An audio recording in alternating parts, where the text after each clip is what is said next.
जालोर जिले के आहोर उपखंड स्थित हरियाली गांव के निष्क्रमणीय आवासीय विद्यालय में छात्रों को मिल रही सुविधाओं में भारी कमी के कारण राष्ट्रीय पशुपालक संघ और स्थानीय समाज में रोष है।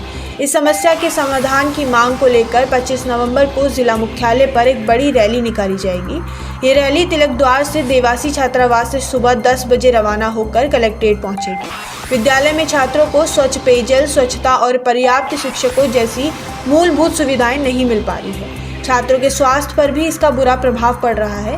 राष्ट्रीय पशुपालक संघ ने जिला प्रशासन से मांग की है कि विद्यालय में स्थायी शिक्षकों की नियुक्ति की जाए और छात्रावास की स्थिति में सुधार किया जाए। बच्चों ने विसल ब्लोअर की, मतलब उन्होंने सबने मिलकर शिकायतें भेजी और उस शिकायत पे हमने ये पूरा निरीक्षण किया। हमें इतना निरीक्षण करने के बाद जो गवर्नमेंट का काम है, गवर्नमेंट एजेंसी ने भी निरीक्षण किया, लेकिन सब पेपर के ऊपर जो हमने ढूंढा उसमें से एक उसकी मैच नहीं करता है कि वो हॉस्टल गए तक नहीं। ये आलम है गवर्नमेंट का, हॉस्टल के अंदर गए तक नहीं कि क्या हो रहा है, और वैसे ही जांच रिपोर्ट बना के और दबा के चले गए। आपने ये कलेक्टर को बताया इस बारे में? ये कलेक्टर को बताया, हमने सबको ज्ञापन दिया, हमारी टीम ने ज्ञापन दिया, उनके अधिकारियों को ज्ञापन दिया, सबको जा चुका है। लेकिन फिर अफसोस की बात मैं बता रहा हूँ, इतना करने के बाद भी, हमारे लेटर देने के बाद भी लेटर का आज तक कोई जवाब नहीं। इसका मतलब दे आर नॉट केयरिंग कि आप कुछ भी बताओ, कुछ भी लेटर दो, ओके, कुछ भी समस्याएं बताओ, हमें कोई परवाह नहीं है। इसलिए हमने सोचा कि आपको परवाह नहीं है, कोई बात नहीं, हम जनतांत्रिक अधिकार का प्रयोग करेंगे और 25 तारीख को धरना देंगे। राजस्थान के खेल एवं युवा मामलों के विभाग के शासन सचिव नीरज पवन ने बीकानेर का दौरा किया और जिले में खेल गतिविधियों का जायजा लिया। उन्होंने बताया कि बीकानेर में जल्द ही एक स्पोर्ट्स कॉलेज खोला जाएगा, जिसका अस्थायी रूप से महाराजा गंगा सिंह विश्वविद्यालय परिसर में संचालन किया जाएगा। नीरज पवन ने कहा, हम बीकानेर में खेल सुविधाओं को बेहतर बनाने के लिए प्रतिबद्ध हैं। करणी सिंह स्टेडियम में इंडोर स्टेडियम तैयार हो चुका है और जल्द ही इसका उद्घाटन किया जाएगा। वन जिला वन स्पोर्ट्स योजना के तहत बीकानेर में तीरंदाजी को भी बढ़ावा दिया जाएगा। उन्होंने आगे कहा कि जिला प्रशासन के साथ मिलकर खेल सुविधाओं को और बेहतर बनाने के प्रयास किए जा रहे हैं। युवा मामले और खेल विभाग उस सिलसिले में भी यहाँ पर खेल गतिविधियों को उन्नयन के लिए, स्पोर्ट्स इंफ्रास्ट्रक्चर को और अच्छा करने के लिए सरकार की जो योजनाएं हैं, जो काम चल रहे हैं, उनको भी मैं देखने आया हूँ यहाँ पर। मुझे विश्वास है कि अगर इसको थोड़ा सा और अच्छे से तैयार किया जाए तो यहाँ खेल गतिविधियाँ और खेलों की सुविधाएं बहुत जल्दी ही सरकार के माध्यम से बहुत अच्छी सी दी जा सकेंगी। क्योंकि मैं पहले भी यहाँ पर रहा हूँ, इसलिए यहाँ के काफ़ी सारे खेल मैदान और वहाँ क्या क्या इक्विपमेंट्स हैं, क्या क्या और हो सकता है, उस सब के बारे में मैं भिज्ञ हूँ। तो मुझे विश्वास है कि हम सब मिल करके कोशिश करेंगे तो जिला प्रशासन और सरकार के निर्देशानुसार यहाँ पर खेल सुविधाओं को बढ़ाया जा सके। स्टेडियम बना है, ये तो जो अंदर से पूरा बन चुका है, इसकी तो शीघ्र ही उद्घाटन किया जाने की संभावना है। इसका जो आउटर एरिया है उसमें डेवलपमेंट का भी काफ़ी स्कोप है, तो उसमें बजट ख़त्म हो गया था, तो उसके लिए हम प्रयास करेंगे कि इनको एक्स्ट्रा बजट मिल जाए।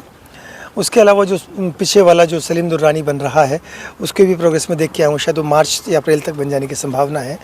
तो उसमें ही हमारी साइकिलिंग एकेडमी जिसमें जो यहाँ चलती है, लेकिन उसके लिए कोई स्थान नहीं था, तो वहाँ बच्चों के रहने की व्यवस्था हो रही है, तो उसमें ही उन बच्चों की भी साइकिलिंग एकेडमी चलाई जा सकेगी। इसी के साथ साथ स्पोर्ट्स कॉलेज भी की घोषणा भी हुई थी, बजट घोषणा। तो हमें लगता है कि स्पोर्ट्स कॉलेज भी या तो इसी में या महाराजा गंगा सिंह यूनिवर्सिटी में कहीं पर चालू किया जा सकता है। डिस्ट्रिक्ट वन स्पोर्ट राज्य सरकार की बड़ी महत्वाकांक्षी योजना थी, जिसमें बीकानेर में तीरंदाजी को ही चयन किया गया है। तो तीरंदाजी की गतिविधियां अच्छे से हो सके, उसके लिए भी यहाँ पर खेल सुविधाएं बढ़ाने का प्रयास किया जाएगा। महाराष्ट्र और राजस्थान के उपचुनावों में भारतीय जनता पार्टी की ऐतिहासिक जीत पर बानसूर में भाजपा कार्यकर्ताओं ने खुशी जताते हुए लड्डू बांटे। बानसूर विधायक देवी सिंह शेखावत का कार्यकर्ताओं ने माला और साफा पहनाकर जोरदार स्वागत किया।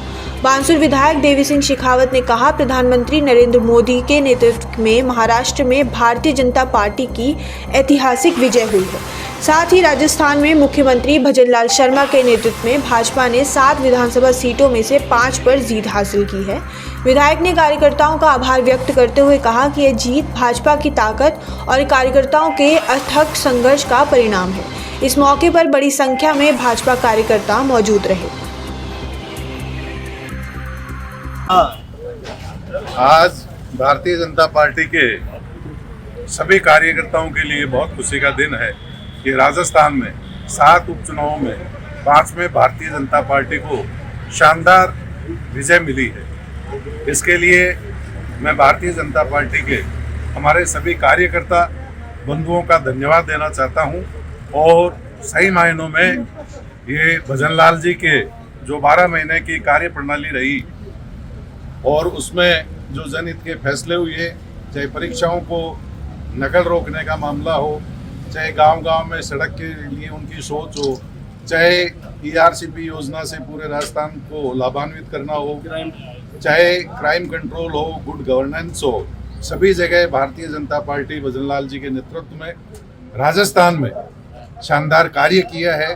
और एक खुशी की बात और है कि जो कांग्रेस ने जो भ्रम फैलाया था कि संविधान में चेंज कर देंगे और जातियों को लड़ाने का, संप्रदायों को लड़ाने का जो कार्य किया, उससे ये जो जनमानस में एक भ्रांति फैल गई थी वो दूर हुई है। भारतीय जनता पार्टी का कार्यकर्ता एकजुट हुआ।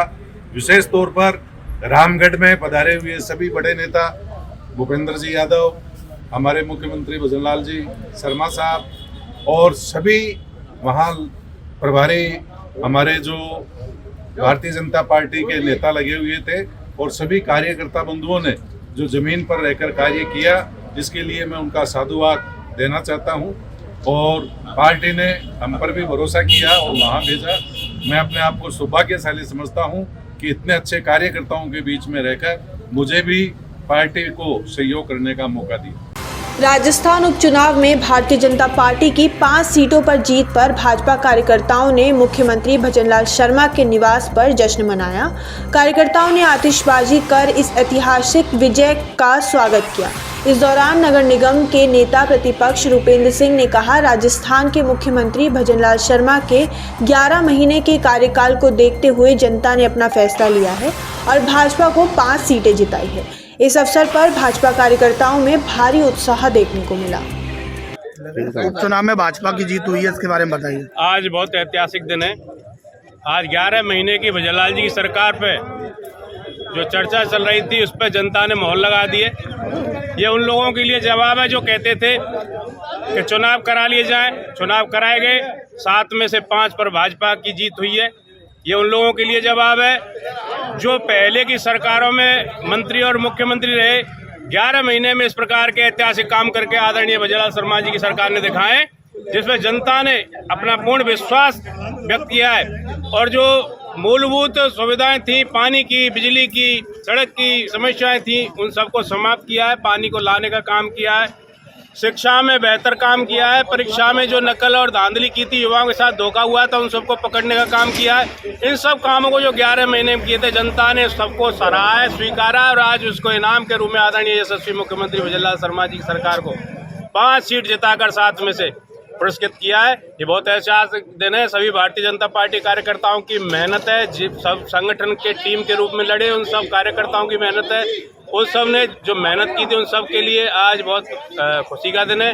आदरणीय यशस्वी प्रधानमंत्री नरेंद्र मोदी जी के विश्वास, आदरणीय अमित शाह जी के जो विश्वास है, उन सब पर मोहर लगाई है जनता ने और हम सबको बहुत आनंद का दिन। राजस्थान के देवली उनियारा विधानसभा उपचुनाव में भाजपा प्रत्याशी राजेंद्र गुज्जर ने ऐतिहासिक जीत हासिल की है।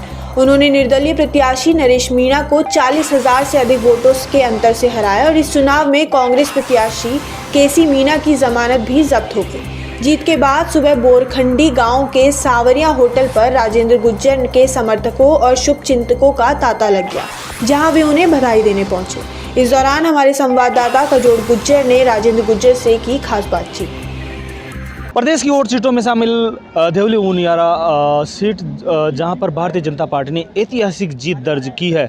हमारे साथ राजेंद्र गुज्जर मौजूद है, आइए उनसे जोड़ते हैं। सर, पहले जीत की आपको बहुत बहुत बधाई, बहुत बहुत शुभकामनाएं। सभी को मैं तो इस जीत की जो अप्रत्याशित जीत हुई है उसकी सबकी क्षेत्रवासियों को धन्यवाद देता हूं। बधाइयाँ देता हूँ जिन्होंने जिस प्रकार इस लोकतंत्र के उत्सव में भाग लिया और बढ़ चढ़कर हिस्सा लिया। उम्मीद से ज़्यादा मत और समर्थन करके भारतीय जनता पार्टी के प्रत्याशी होने के नाते मुझे विधानसभा में पहुँचाया। ये सब लोग धन्यवाद के पात्र हैं। क्या मुद्दे हैं सर, आप इस बार आपको मौका मिला है, पिछली बार जो आपके मुद्दे थे वो अधूरे रह गए, उनको करना चाहेंगे? मैं 13 से 18 में विधायक था, तब मैंने अपने जो बिसलपुर स्थापित कॉलोनियाँ बनी थी उनकी रोड अधूरे थे, टूट गए थे, बने नहीं थे। तो उसके लिए मैंने कई बार प्रयास किए, पर माननीय मुख्यमंत्री जी, माननीय हीरालाल जी नागर साहब, हमारे प्रभारी मंत्री माननीय कन्हैयालाल जी चौधरी, हमारे PhD मंत्री, और दिया कुमारी जी और प्रेमचंद जी बेरवा और हमारे सातों विधायक जिन्होंने प्रभारी थे, उनके अथक प्रयासों से सड़कों का काम भी हुआ और सभी क्षेत्र के जो प्रमुख मांगे थी हमारी उन्होंने पूर्ण किए। बाकी और छोटी मोटी मांगे हैं उनको सबको मिल बैठ कर पूरा करें। सर बात करें जीत का श्रेय आप किन्हें देना चाहेंगे? जीत के श्रेय आम जन को जाता है, मतदाता को जाता है, कार्यकर्ताओं को जाता है, हमारे शीर्ष नेतृत्व प्रदेश नेतृत्व को जाता है, जिन्होंने योजना बनाकर और बड़ी मजबूती से चुनाव लड़ा और सब लोगों ने जिस प्रकार काम किया। सब लोग हमारे जो प्रमुख कार्यकर्ता हैं और हमारे सभी कार्यकर्ता आम जन को मैं धन्यवाद देता हूं कि जिनकी अथक परिश्रम प्रयास से मैं विधानसभा में पहुंचा हूं, वो सब लोग धन्यवाद के पात्र हैं। भारतीय जनता पार्टी इतनी मजबूत कि कांग्रेस के जमानत ही जब्त हो गई। अब देखो, जनता जनार्दन जब प्रसन्न होती है और उनकी जब इच्छा के अनुसार काम होता है तो जनता जनार्दन लोकतंत्र में सबसे बड़ी ताकत यही है और असली लोकतंत्र भी यही है जो अपने विचार से, अपने सोच समझकर अच्छे भारतीय जनता पार्टी प्रत्याशी को मेरे को जो चुना है वो सब धन्यवाद के पात्र। बिल्कुल, ये थे हमारे साथ राजेंद्र गुर्जर जिन्होंने सभी को तो जीत की बधाई दी है और धन्यवाद ज्ञापित किया है। Kajod Gurjar, India voice talk. Rajgarh कस्बे में भारत विकास परिषद ने एक विशेष कार्यक्रम आयोजित कर 10 स्कूलों के 150 बच्चों को गर्म कपड़े वितरित किए। इस दौरान भावीप की अध्यक्ष पद्मा गोयल ने कहा, भावीप हमेशा से समाज के कमजोर वर्गों के लिए काम करती रही है और आगे भी करती रहेगी। उन्होंने कहा कि इस कार्यक्रम के माध्यम से बच्चों के चेहरे खुशी से खिल उठे हैं। इस कार्यक्रम में भारत विकास परिषद के सभी सदस्य मौजूद रहे और उन्होंने कार्यक्रम को सफल बनाने में महत्वपूर्ण योगदान दिया।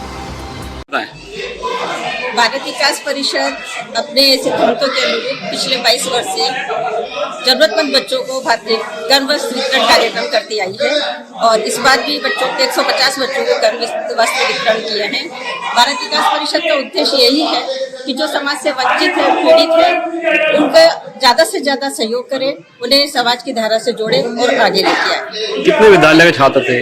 10 विद्यालय के छात्र थे।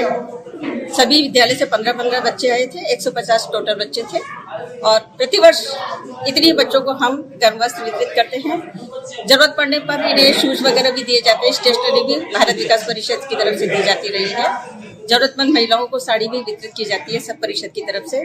जो भी बन पाता है, भारत विकास परिषद पिछड़े लोगों के लिए, जो समाज से जो आर्थिक रूप से कमजोर लोग हैं, उनकी मदद के लिए हमेशा आगे रहती है। कौन अतिथि रहे आज? आज के मुख्य अतिथि हमारे एडवोकेट महोदय हैं। पूर्व मुख्यमंत्री वसुंधरा राजे ने थाना सर्कल पर वीर शिरोमणि महाराणा प्रताप की 14 फीट ऊंची भव्य प्रतिमा का अनावरण किया। इस अवसर पर उन्होंने नगर पालिका द्वारा कराए गए 46 लाख रुपए की लागत के विभिन्न विकास कार्यों का भी लोकार्पण किया।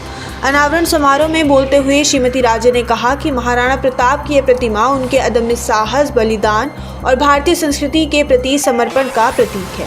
उन्होंने मुगल साम्राज्य के खिलाफ लंबे समय तक संघर्ष किया, लेकिन कभी भी अपनी आज़ादी नहीं छोड़ी। राजे ने प्रतिमा निर्माण में योगदान देने वाले भामाशाहों को धन्यवाद देते हुए कहा कि यह प्रतिमा युवाओं के लिए प्रेरणा का स्रोत होगी।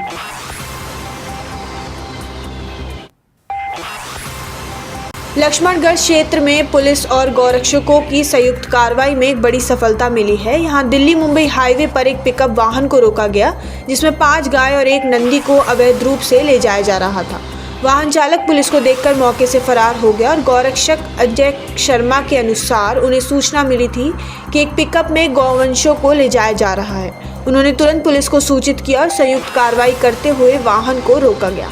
बरामद किए गए गौवंशों को राजगढ़ स्थित भौरंगी गौशाला में सुरक्षित पहुंचाया गया है और पुलिस ने इस मामले में मामला दर्ज कर जांच शुरू कर दी है।